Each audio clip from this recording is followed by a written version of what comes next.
السلام علیکم ورحمۃ اللہ وبرکاتہ۔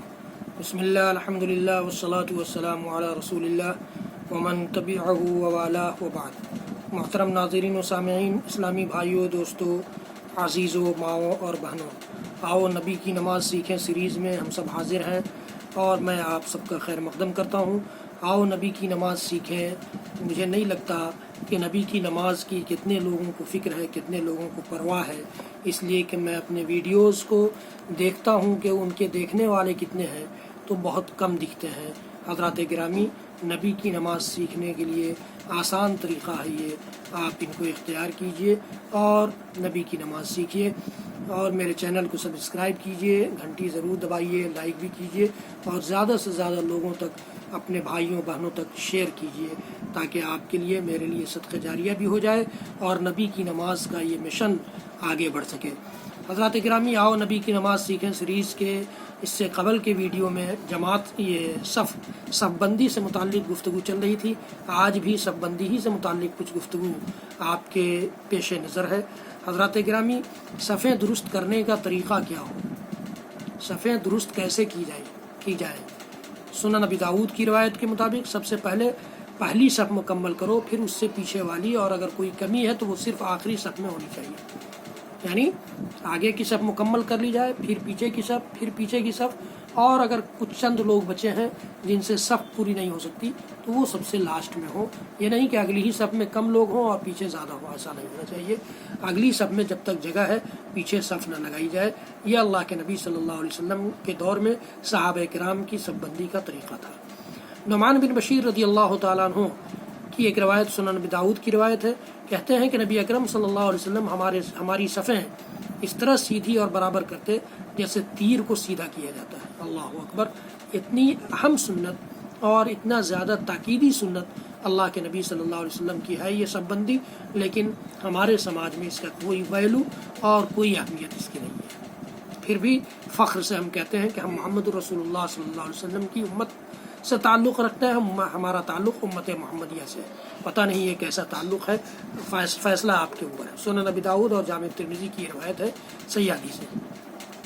اسی طرح سے ایک روایت صحیح بخاری کی میرے سامنے ہے، حضرت انس رضی اللہ تعالیٰ عنہ کی، کہتے ہیں کہ جب نبی اکرم صلی اللہ علیہ وسلم ہمیں صفیں درست کرنے کا حکم دیتے تو ہم اس طرح کھڑے ہوتے تھے کہ ہر نمازی اپنا پاؤں اور کندھے ساتھ والے کے پاؤں اور کندھے کے ساتھ چپکا لیتا تھا، ملا لیتا تھا۔ الزاق کا لفظ استعمال ہوا ہے حدیث میں۔ الزاق کا مطلب ہوتا ہے بالکل چپکا لینا۔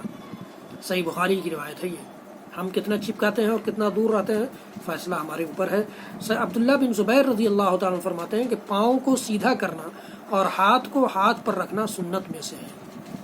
پاؤں کو بالکل اس طرح سے سیدھا کر کے دوسرے کے برابر کر لینا اور ہاتھ کو اس طرح سے ہاتھ پر رکھنا، یہ اللہ کے نبی صلی اللہ علیہ وسلم کی سنت ہے۔ سنن نبی داؤد کی روایت ہے، یہ حسن درجے کی روایت ہے۔ سب نمازیوں کو امام کی طرف ملنا چاہیے، نہ کہ امام کی مخالف سمت میں، اور صف درمیان سے بنانا شروع کرنا چاہیے، نہ کہ کنارے سے۔ صف بندی درمیان سے ہوتی ہے۔ لوگ پنکھا ڈھونڈتے ہیں اور اے سی ڈھونڈتے ہیں۔ آج کی تاریخ میں ساری مسجدوں کا تقریباً یہی حال ہے۔ سارے نمازی، ان کو اللہ کے نبی صلی اللہ علیہ وسلم کی صف بندی کے طریقے سے کوئی مطلب نہیں ہوتا۔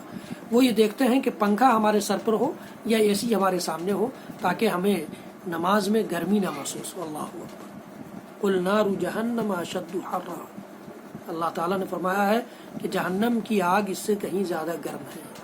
آج جو گرمی پڑتی ہے اس دنیا میں، اس سے کہیں زیادہ گرم ہے جہنم کی آگ۔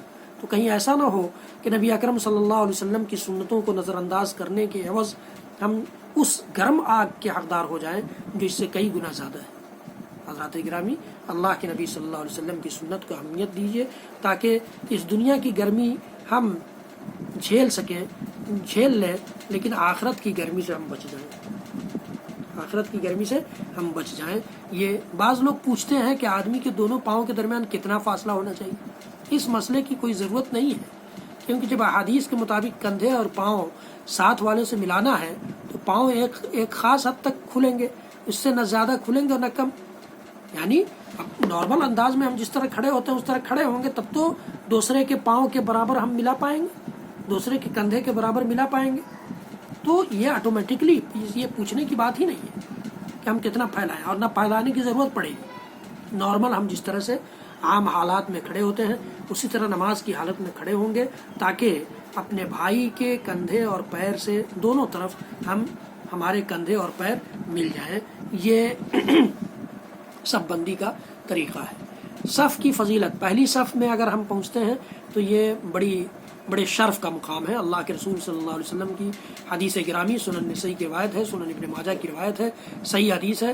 بلا شبہ اللہ تعالیٰ اور اس کے فرشتے پہلی صف والوں پر درود بھیجتے ہیں، رحمت کی دعا کرتے ہیں، رحمت بھیجتے ہیں. یہ اللہ تعالیٰ، اللہ کے رسول صلی اللہ علیہ وسلم نے ارشاد فرمایا.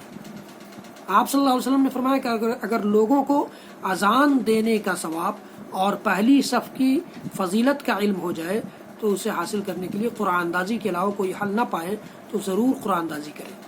قرآن اندازی کر کے وہ یہ فیصلہ کریں کہ ہم میں سے کون اذان دے گا اور کون لوگ پہلی صف میں ملیں گے، اگر ان کو ثواب کا پتہ چل جائے. صحیح بخاری صحیح مسلم کی روایت ہے. ارباد بن ساریہ رضی اللہ تعالیٰ عنہ بیان کرتے ہیں کہ اللہ کے رسول صلی اللہ علیہ وسلم نے فرمایا اللہ کے رسول صلی اللہ علیہ وسلم نے پہلی صف والوں کے لیے 3 مرتبہ دعائے مغفرت فرمائی اور دوسری صف والوں کے لیے 1 مرتبہ. پہلی صف والوں کے لیے 3 مرتبہ دعائے مغفرت فرمائی اور دوسری صف والوں کے لیے 1 مرتبہ. سنن ابن ماجہ کی روایت ہے، صحیح حدیث ہے. اور بلا وجہ پہلی صف سے پیچھے ہٹنے کی سزا بھی اللہ کے نبی صلی اللہ علیہ وسلم نے بتائی ہے. صحیح مسلم کی روایت ہے، سنن ابی داؤد کی روایت ہے کہ میرے قریب آؤ اور پہلی صف پوری کرو، پھر دوسری صف والے تمہاری پیروی کریں، اور جو لوگ پیچھے رہیں گے تو اللہ تعالیٰ انہیں آگ سے نکالنے میں بھی پیچھے کر دیتا ہے. جو پیچھے رہیں گے، جو پیچھے رہتے ہیں صفوں میں، ان کو آگ سے نکالنے میں بھی پیچھے ہی رکھے گا اللہ تعالیٰ. یہ بڑی وعید ہے، بڑی سزا ہے. حضرات گرامی، اس کی فکر کریں ہم اور آپ، اور اگلی صف کو پانے کی کوشش کریں، اگلی صف کی فضیلت حاصل کرنے کی کوشش کریں، اور صف بندی کے طریقے کو کبھی نظر انداز نہ کریں، ورنہ نبی کی سنت کی مخالفت کی سزا تو کئی اور گناہ زیادہ ہے. اللہ رب العالمین ہم سب کو اپنے نبی کی ہر چھوٹی بڑی سنت کی اہمیت کو جاننے اور اس کی مخالفت سے محفوظ رہنے کی توفیق عنایت فرما دے. حضرات گرامی، اللہ رب العالمین ہم سب کو نبی کی نماز سیکھنے اور نبی کی نماز کے مطابق اپنی نمازوں کو بنا لینے کی توفیق عنایت فرمائے. وصلی اللہ تعالی علی نبینا محمد وعلی آلہ وصحبہ وسلم. سبحان ربک رب العزۃ عما یصفون وسلام علی المرسلین والحمد للہ رب العالمین. والسلام علیکم ورحمۃ اللہ وبرکاتہ.